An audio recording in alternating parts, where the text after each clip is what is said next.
Vamos então continuar. Nós vamos ver agora Francisco de Assis. Francisco de Assis nasceu em Assis, em 1181 ou 1182, e desencarnou também em Assis em 1226, na Úmbria, na Itália. Pertenceu à família Bernardoni. Nós vamos ver que Francisco de Assis, na sua adolescência, ele foi bem característico da sua época, de uma família rica, com uma vida bem desregrada, com um certo descalabro em termos de sexo, bebidas e farras com os amigos. Nós vamos ver que ele começa a se interessar pela religião, mas o que ele tem ali em volta dele sobre a religião católica, ele acha que é amando de Deus que estão acontecendo as cruzadas, e ele vai e parte para a terceira cruzada, achando que assim ele está servindo a Deus. Quando ele volta, ele fica muito doente, com uma febre muito alta, e após essa febre ele volta para a sua missão, para o seu trabalho, volta a buscar ali exatamente aquilo que é pedido para ele, que ele no começo não entende direito, o que é pedido para ele reformar, acertar a igreja. Ele acha que é a igreja que existe ali em Assis, que ele precisa que ele precisa reconstruir, que ele precisa reformar, e depois é que ele vai entendendo que a missão é a verdadeira igreja. A palavra igreja quer dizer assembleia, quer dizer reunião. Não é um templo, mas é um grupo junto que quer dizer uma igreja. E a missão de Assis, de Francisco de Assis, é o de reestruturar, de fazer com que a igreja volte ao evangelho redivivo, ao verdadeiro evangelho do Cristo, da pobreza, da simplicidade, de ajuda de ajuda aos mais necessitados. Uma das características dele, dos franciscanos, é de não ficarem fechados em clausuras, em mosteiros, mas de ir trabalhar junto aos pobres, o voto de pobreza, de não se ter absolutamente nada. Então, ele vai para o verdadeiro cristianismo, de raiz. Nós temos algumas curiosidades, da biografia de Francisco de Assis, de quando o pai coloca para ele que tudo aquilo que ele tem, a roupa do corpo, tudo que ele tem, o pai, a família Bernardoni, uma família rica, é tudo o pai que comprou. Ele vai arrancar tudo, até as sandálias, e sai nu e descalço da casa do pai, deixando tudo que era do pai lá. Nós vamos ver que o pai o coloca como louco e reclama, e tem essa colocação o tempo todo de que ele é um péssimo filho. Então, na doutrina espírita, nós vamos ver muitas correntes que colocam que Francisco de Assis é a reencarnação de João Evangelista. É que João Evangelista, na ilha de Patmos, ele, por estar isolado ali numa ilha vulcânica, ele conversa muito com os animais, com os pássaros. Nós vamos ver na biografia de João Evangelista que ele é o único que não desencarna com um sacrifício. Ele vai desencarnar velhinho, perto dos 100 anos, e ele desencarna como pai Francisco, porque os guardas que o prendem na ilha de Patmos, eles colocam para os romanos que ele foi morto, e eles o soltam com vestido como um romano, a barba raspada, o cabelo raspado ali, como se fosse um ancião romano, e mudam o nome dele para Francisco. E ele desencarna como pai Francisco. E existe essa associação.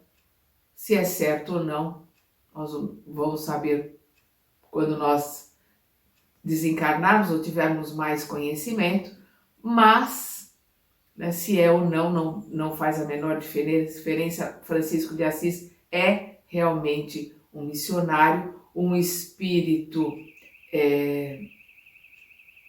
como nós vamos ver na escala lá de Kardec, superior, não é um espírito puro, porque o espírito puro não está sujeito a erro. Nós vamos ver que Cristo é muito mais do que espírito puro, é o espírito crístico. O espírito puro já ascendeu, já chegou no seu patamar, ele vem em missão, mas ele não está sujeito a erro. E nós vamos ver que Francisco de Assis é um espírito superior, mas pela sua adolescência, nós vamos ver que ele está sujeito a erro, então ele é um espírito superior, ele começa ali a sua trajetória com alguns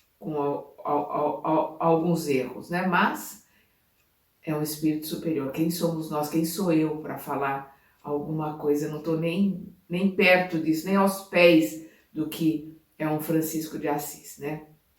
Mesmo no seu começo ali, com seus deslizes. Mas vamos lá, vamos ao capítulo que Emmanuel nos coloca aqui. Francisco de Assis. Os apelos do alto continuaram a solicitar a atenção da Igreja Romana em todas as direções. As chamadas heresias, que é aqueles que vão contra as colocações da fé, dos dogmas da fé católica, são chamados de hereges. Então, as chamadas heresias brotavam por toda parte, onde houvesse consciências livres e corações sinceros. Mas as autoridades do catolicismo nunca se mostraram dispostas a receber semelhantes exortações. Então nós vamos ver ali várias mentes, vários espíritos que se rebelaram contra o poder, contra a pompa, a circunstância da Igreja Católica. Nós vamos ver que bispos e os sacerdotes da hierarquia, da alta hierarquia da igreja, eram familiares entre si, eram sobrinhos, filhos, primos de reis, entravam na igreja não pela religião, mas pelo poder, e passavam a ter altos cargos, como bispos, eu não conheço direito, mas toda a hierarquia, né, da Igreja Católica. Então não eram homens religiosos, não tinham nada a ver com a religião, nem com os ensinamentos do Cristo. Eram homens que estavam em busca do poder e de alianças com os imperadores, com os príncipes, com os reis. Então por isso eles eram colocados nesses postos chaves, né? O Papa também vinha de famílias, né, importantes, ligadas ao poder e ligada ao reinado. Então, porque durante muito tempo o maior poder é o poder do Papa. É o que nós estamos vendo aqui, o plano espiritual muito preocupado com esse caminho que está indo a Igreja Romana, Católica Romana, e nós vamos ver a vinda, né, de mais um dos prepostos do Cristo, mais um missionário aqui durante as cruzadas, né?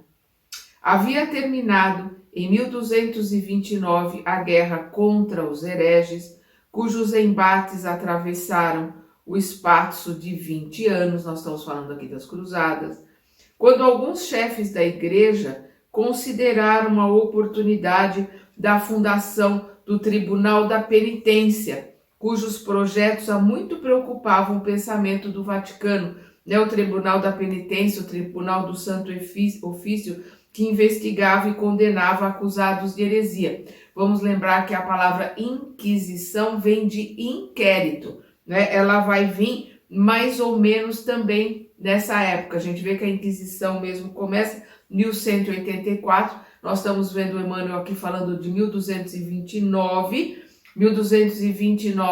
3 anos depois do desencarne de Francisco de Assis, né? Ele encarnou em 1182 e vai desencarnar em 1226.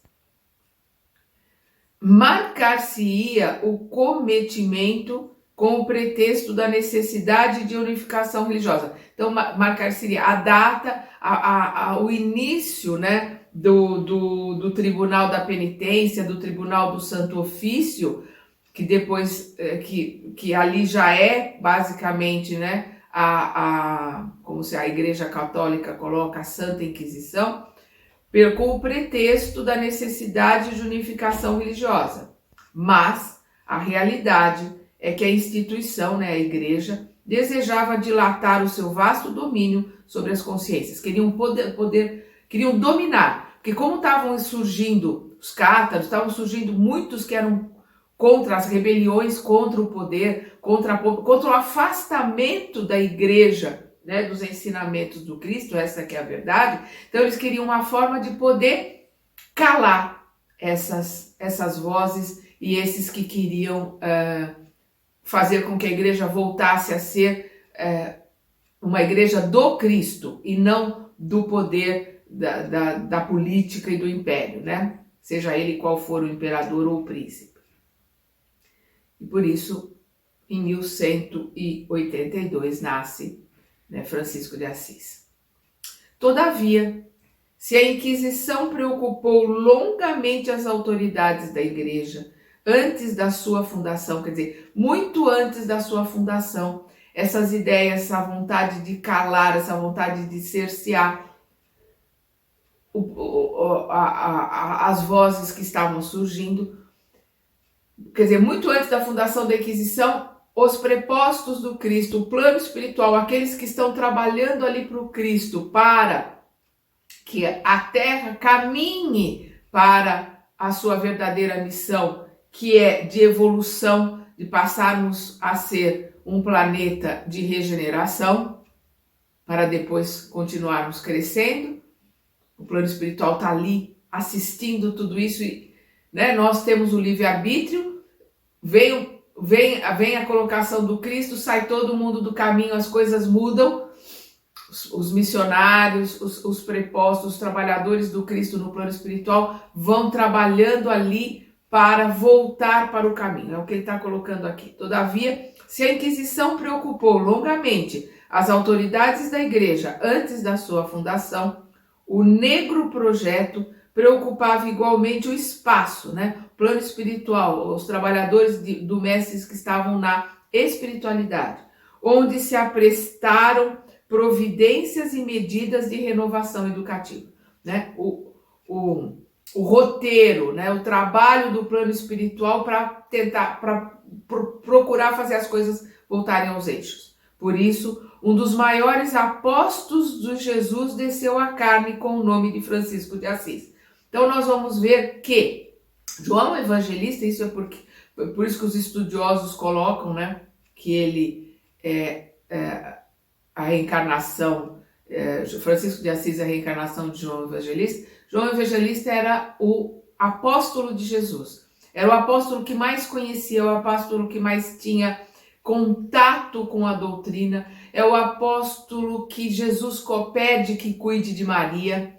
Então, nós vamos ver que Jesus aparece para ele quando ele está em desdobramento, em sonho, e ele escreve o Apocalipse ali sob o comando do Mestre Jesus. Então, por isso, e o Emmanuel coloca aqui também, por isso vem, de uma certa forma, talvez ratificar aqueles que colocam que é o reencarne de João Evangelista. Mas a gente sempre coloca ali, é uma colocação que é feita e vamos respeitar e vamos trabalhar. O que importa é o que Francisco de Assis veio fazer. Por isso, um dos maiores apóstolos de Jesus desceu à carne com o nome de Francisco de Assis. Seu grande e luminoso espírito resplandeceu próximo de Roma, nas regiões da Úmbria desolada. Sua atividade reformista verificou-se sem os atritos próprios da palavra, porque o seu sacerdócio foi o exemplo na pobreza e na mais absoluta humildade. Ele não entrou em atrito. Nós vamos ver que ele procura o Papa Inocêncio II, agora me fugiu o número, mas o Papa Inocêncio da sua época, para pedir autorização para pregar em nome do Cristo, e ele não é recebido. Ele fica 30 dias dormindo no chão lá da Praça do Vaticano, em Roma. E quando ele desiste e vai embora, aí diz na história que por causa de um sonho, o Papa manda chamá-lo, e aí o Papa autoriza a criação dos franciscanos, né? E autoriza que Francisco de Assis possa criar a sua associação, né? A sua assembleia, A palavra associação, a palavra assembleia é também colocada como igreja. Igreja quer dizer assembleia, associação. Então é formada a igreja, a assembleia dos franciscanos. E sempre dentro da paz e sempre dentro da humildade, né? Por isso que ele diz aqui, a sua atividade reformista, verificou-se sem os atritos próprios da palavra, porque o seu sacerdócio foi o exemplo na pobreza e na mais absoluta humildade. A igreja, todavia, não entendeu que a lição lhe dizia respeito e ainda uma vez não aceitou as dádivas de Jesus. A igreja não entendeu que era para a igreja os ensinamentos que o Francisco trazia, para que ela voltasse à simplicidade, voltasse a ser uma igreja, uma assembleia do Cristo, e não uma assembleia do poder, né, dos imperadores, da pompa, da vaidade humana, infelizmente. Né? E se considerando a palavra católica, como nós já vimos no nosso estudo passado, se considerando universal, que é isso que quer dizer a palavra católica, quer dizer universal. Vamos ver agora os franciscanos. O esforço poderoso do missionário, né, de Francisco, todavia, se não conseguiu mudar a corrente de ambições dos papas romanos, deixou traços fulgurantes, né, iluminados, de sua passagem pelo planeta. Seu exemplo de simplicidade e de amor, de singeleza e de fé, contagiou numerosas criaturas que se entregaram ao santo mistério de regenerar almas para Jesus, né? Que se entregaram ali no trabalho principal, no trabalho profundo de regenerar as almas para Jesus. A ordem dos franciscanos chegou a congregar mais de 200.000 missionários. 200.000 missionários e seguidores do grande inspirado. Eles repeliam qualquer auxílio pecuniário, eles repeliam qualquer auxílio em dinheiro. Eles aceitavam comida, eles aceitavam ajuda, mas eles não aceitavam dinheiro. Então eles repeliam qualquer auxílio pecuniário para aceitar tão somente os alimentos mais pobres e mais grosseiros, né, os mais simples. E o característico que mais os destacava das outras comunidades religiosas era o seu alheamento dos mosteiros. Não se trancaram os mosteiros, não ficaram em clausura o tempo todo ali orando, saíram para as ruas, pregando a palavra do Cristo, ensinando o Evangelho e auxiliando a todos os que eles poderiam auxiliar, todos aqueles que precisavam de ajuda. Em vez de repousarem à sombra dos claustros, né, das celas fechadas dos mosteiros, na tranquilidade e na meditação, onde não precisava trabalhar, onde não precisava fazer nada, nesses mosteiros eles eram ricos, os mosteiros eram ricos, os monges eram simples, pobres, mas os mosteiros eram ricos, então eles tinham alimentação, tinham roupa, tinham cama, tinham tudo o que eles precisassem. Eles podiam ficar ali estudando em oração. Então, em vez de repousarem às sombras dos claustros, na tranquilidade e na meditação, esses espíritos abnegados reconheciam que a melhor oração para Deus é a do trabalho construtivo no aperfeiçoamento do mundo e dos corações. Por isso Jesus colocou, né? Nós vamos lembrar Jesus quando ele colocou que o Pai trabalha e ele também trabalhava.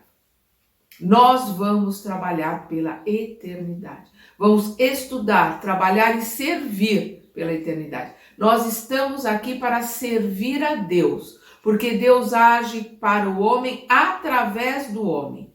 Não vem fada madrinha, não vem anjinho de asinha com pozinho de pirilim-pim-pim para transformar as coisas. É o homem que age em nome de Deus para auxiliar o outro homem. Então é através da oração que nós nos comunicamos com Deus. É através da oração que nós vamos, digamos assim, aplainando, modificando as nossas tendências, as nossas más tendências, né?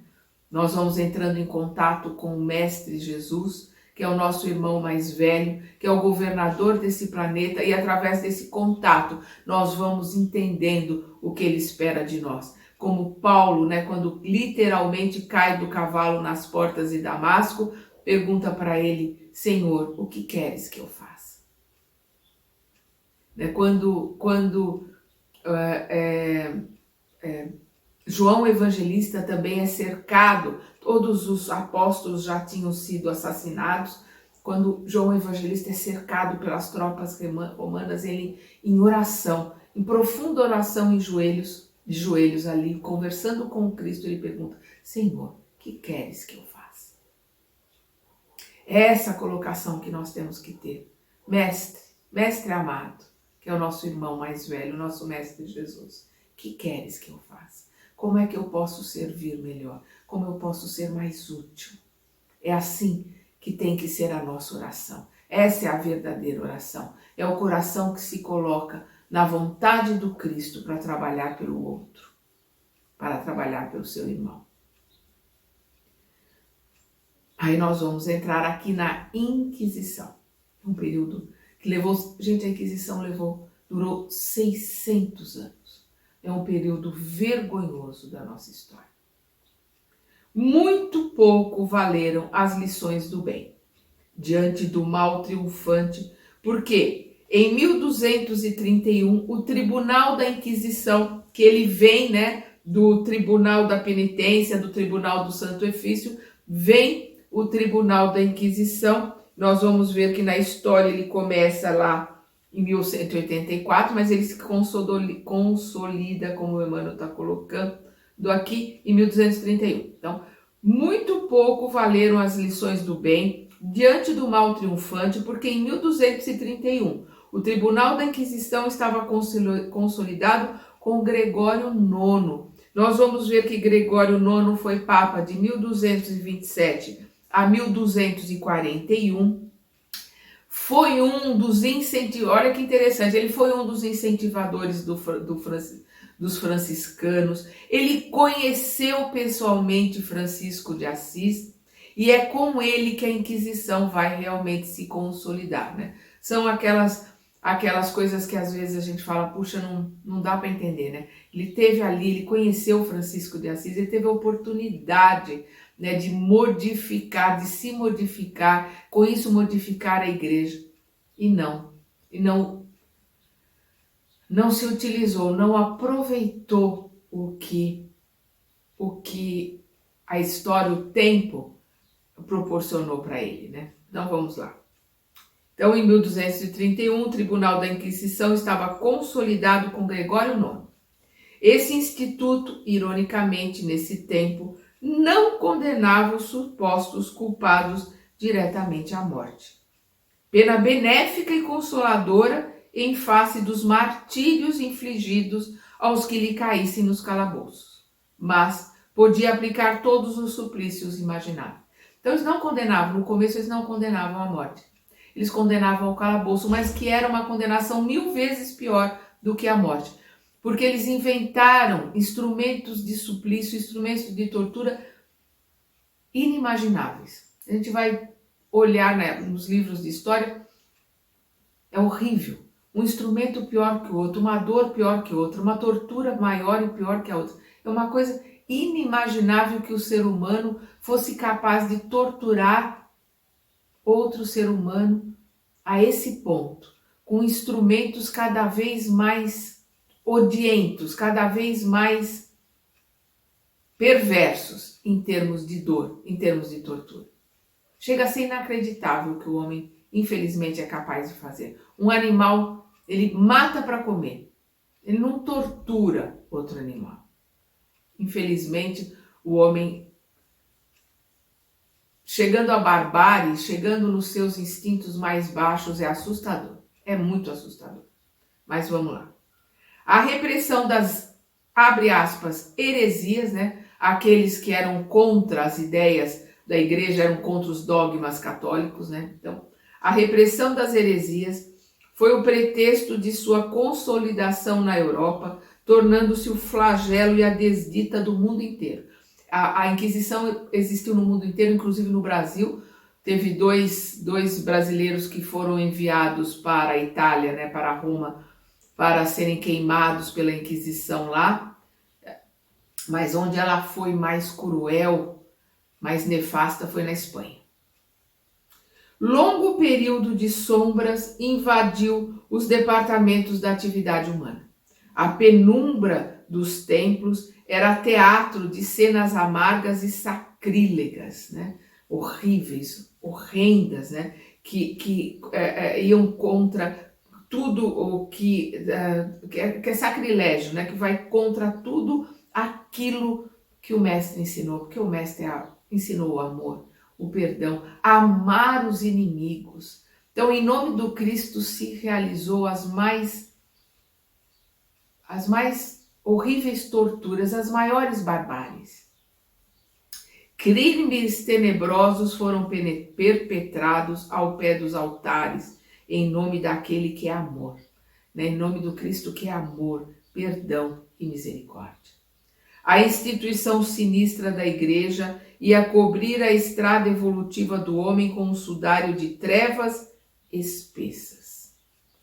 Nós vamos ver por que ele fala aqui, né, com um sudário, né, com um manto de dor, que é o sudário, de trevas espessas. Com as cruzadas foram buscar relíquias, né, de Jesus, coisas que se diziam, né, de Jesus, e foram se matar os muçulmanos como hereges, como ímpios, como se matassem animais, como se isso não fosse nada. Tudo isso em nome de Jesus.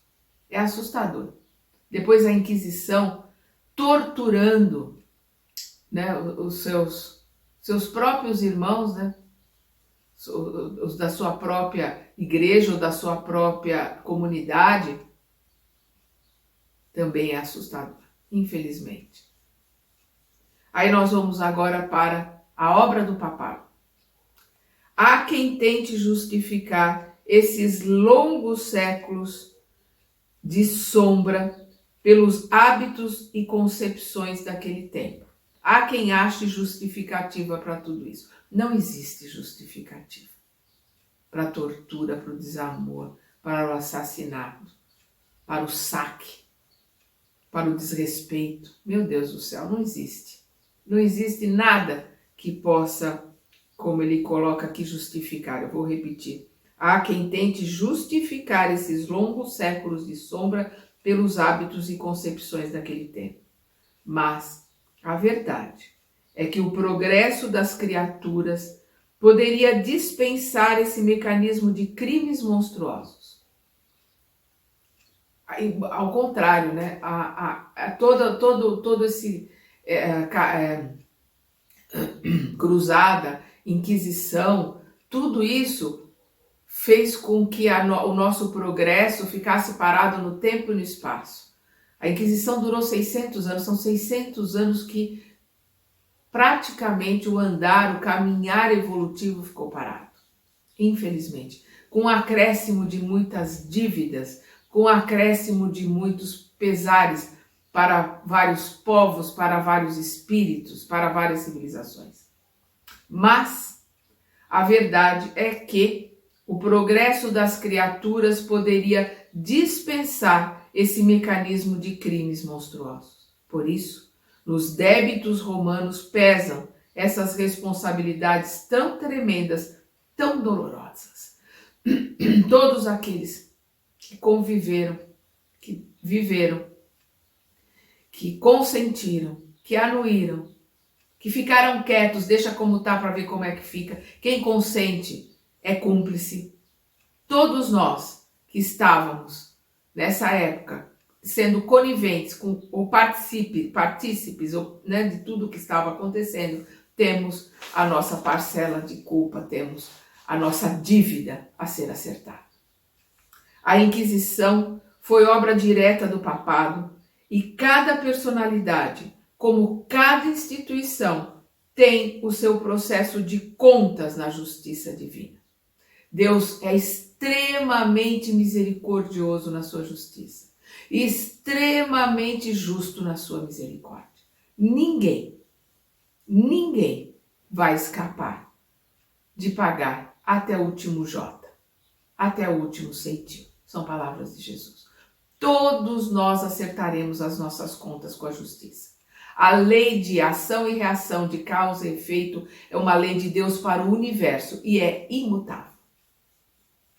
Eis porque não podemos justificar a existência desse tribunal espantoso, cuja ação criminosa e perversa entravou a evolução da humanidade por mais de 6 longos séculos, por mais de 600 anos.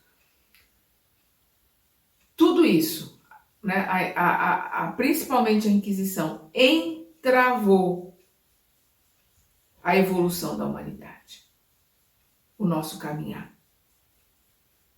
Parou, em alguns casos retrocedeu o nosso caminhar, infelizmente, mas faz parte da evolução, faz parte da história, não faz parte dos planos do Mestre Jesus nem dos seus propósitos, faz parte da nossa escolha, do nosso livre-arbítrio. São os erros cometidos por todos nós, porque todos nós estamos aqui há milênios. E por causa desses erros, por causa dessas escolhas, dessas más escolhas, nós temos as nossas expiações, às vezes extremamente dolorosas.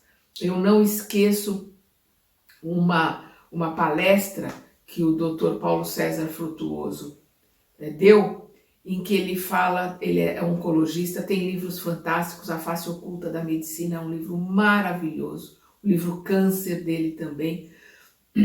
Nessa palestra ele coloca que ele estava conversando com outro médico, que também trabalha na casa de Frei Luiz, né? Que eles são médiuns espíritas, são espíritas e médiuns, trabalham como médiuns na casa de Frei Luiz em Jacarepaguá, no Rio de Janeiro, e que chega uma pessoa que tem todos os ossos do corpo inteiro, todos eles desconectados, essas junções, todas elas desfeitas, nada está conectado, né? Essas junções, esses entrelaçamentos do corpo, nada deles está, nessa pessoa que eles estão tratando, está conectada. E essa pessoa chega ali, né, toda com dores tremendas, num sofrimento atroz. E aí esse outro médico, que é médium também, olha para o Frutuoso, e eles vão tratar essa pessoa, e ele fala para o Frutuoso: são os resquícios que todos nós, olha a palavra que ele coloca para o Frutuoso, todos nós que passamos pela Inquisição temos a nossa parcela de culpa, a nossa parcela de penas a serem cumpridas por aquilo que realizamos na Inquisição. Então ele fala para o Frutuoso, ele e o Frutuoso estavam e têm as suas parcelas de culpa, mas aquele irmão ou irmã, não, né? Acho que é uma irmã, que está ali sendo trazido naquela cadeira de rodas com aquele sofrimento atroz de ter o seu corpo desconjuntado, suas juntas todas desfeitas, está naquela situação, porque um dos instrumentos de tortura na época da Inquisição era a roda. E essa roda prendia as pessoas na extremidade e iam, né, através de pesos e através de cordas, esticando as pessoas, e essas pessoas iam perdendo, né, saindo, né, todos esses entroncamentos de braços, né, de joelho, de quadril, tudo isso ia se desmontando, ia se desfazendo antes da pessoa desencarnar, ali nesse sofrimento atroz. Então, não existe vítima nesse planeta. Existe a lei de causa e efeito da infinita justiça de Deus. No nosso próximo estudo, né, nós vamos entrar no capítulo 17, as Cruzadas e o fim da Idade Média. Vamos ver mais um pouco dessas barbáries cometidas por todos nós que estávamos encarnados naquela época. Se não partícipes, mas coniventes, infelizmente.